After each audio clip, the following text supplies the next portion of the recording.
A man carrying a backpack with mace and a letter for President Donald Trump was arrested Friday night after he breached security at the White House complex and was discovered by a Secret Service officer near the south entrance to the executive residence, officials said. The incident happened just before midnight while the president was at the White House. The suspect, identified in court records as Jonathan D. Tran, 26, of California, told the agency's officers that he was there to see the president. "No, I am a friend of the president. I have an appointment," Tran said when approached by an officer, according to a report released Saturday by the Washington Metropolitan Police Department. Asked how he got there, Tran told officers, "I jumped the fence."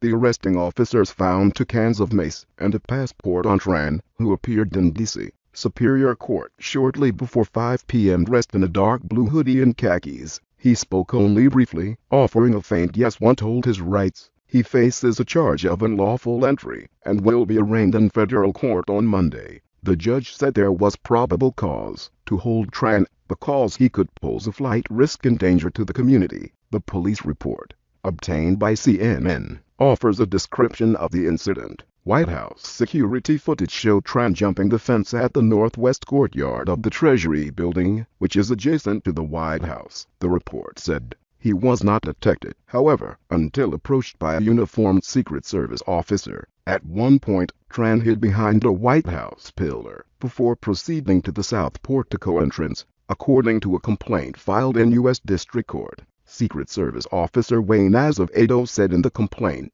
that during a search after the arrest, 2 cans of mace were found on Tran, including one in his jacket pocket. Tran was also carrying, among other things, a United States passport, an Apple laptop computer, a book written by President Trump, and a letter he had written to President Trump. Azevedo also said in the letter, Tran mentioned Russian hackers and said he had information of relevance. Tran alleged that he had been followed and his phone and email communications had been read by third parties and that he had been called schizophrenic. After the incident, the White House was placed under Security Condition Orange, one of the highest levels of security for the Secret Service, an agency source said. The president was alerted about the intrusion late Friday night, an administration official said. The suspect was arrested by the Secret Service without further incident, the Secret Service said in its statement. Trump said Saturday that the suspect was disturbed, calling the situation sad, and saying he appreciates the work of the Secret Service. The service did a fantastic job, the president said to reporters during a lunch meeting with cabinet officials at the Trump National Golf Club in Potomac Falls, Virginia. It was a troubled person. It was very sad. A Secret Service source said the backpack Tran carried was X-rayed before bomb technicians removed it from the White House grounds for further evaluation. The backpack was found to be free of any hazardous materials, the Secret Service said in its statement, but that brief statement released by a spokesman Saturday morning seemed to downplay the incident and contained very few of the details in the police reports and court records, including how close the suspect came to the residence, his intention to see the president, and the mace he was carrying. A special Secret Service intelligence team interviewed Tran, who was taken into custody by Washington police. The suspect has no criminal history and no previous history involving the Secret Service, that agency said.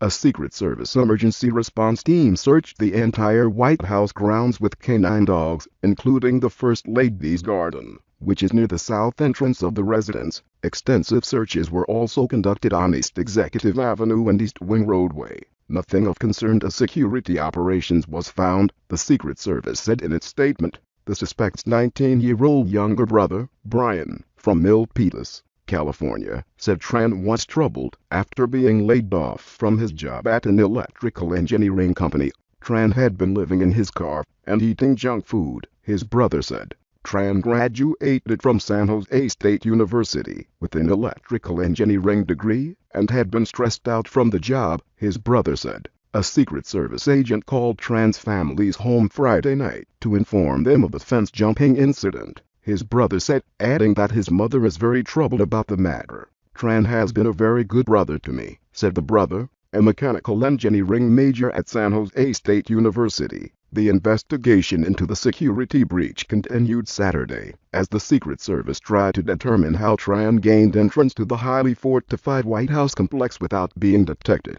officials said. It is the first known major security incident at the White House since Trump became president 2 months ago. Jonathan Wackrow, a former Secret Service agent, said Saturday on CNN Newsroom that the breach has the potential to be catastrophic. "This is really troubling," said Wackrow, a CNN law enforcement analyst. "If someone came over the northwest fence of the Treasury complex, what that indicates is they didn't go over just one fence, they went over multiple fences. This has the potential to be a catastrophic breach of the White House complex. This is really disturbing, just the amount of real estate that this intruder was able to gain or bypass on the complex. So the Secret Service has to really take a very hard look very quickly as to why weren't the defense measures alerted," Wackrow said. Asked Saturday if the Secret Service handled the situation correctly, White House Press Secretary Sean Spicer said the Secret Service did a phenomenal job and they continue to provide phenomenal protection to the president and the first family, and the president was very appreciative of their efforts. Spicer added that Homeland Security Secretary John Kelly was kept aware of the situation the entire time. There have been numerous instances of people trespassing on the White House grounds over the last several years. In one notable instance in 2014, 42-year-old Omar Gonzalez of Coppers Cove, Texas, made it through the north portico doors with a 3.5-inch folding knife in his pants pocket, according to the Secret Service. Gonzalez was apprehended just after making it inside the doors, the Secret Service said. The first family was not at the White House at the time. In another, the Secret Service apprehended Joseph Caputo of Stamford, Connecticut, on the North Lawn after he scaled the fence wearing an American flag-like cape, while the first family was inside the residence celebrating Thanksgiving. In 2015, other incidents of trespassing include a man tossed a backpack over the north fence in April 2016, before jumping over himself, where he was arrested. In April 2015, Jerome R. Hunt, of Hayward, California, climbed the fence on the south side of the White House complex while carrying a suspicious package, later deemed harmless, and was cornered by security dogs. Dominic Catastrophic, 23, of Bel Air, Maryland, barely made it onto the lawn in October 2014 before he was subdued as he fought off 2 police dogs, the Secret Service said. Catastrophic, who suffers from mental health problems, had been arrested in a previous White House breach, his father said. In April 2014, a man wearing a hat of the Pokémon character Pikachu made it over the White House fence and onto the North Lawn, where he was apprehended, the New York Daily News reported.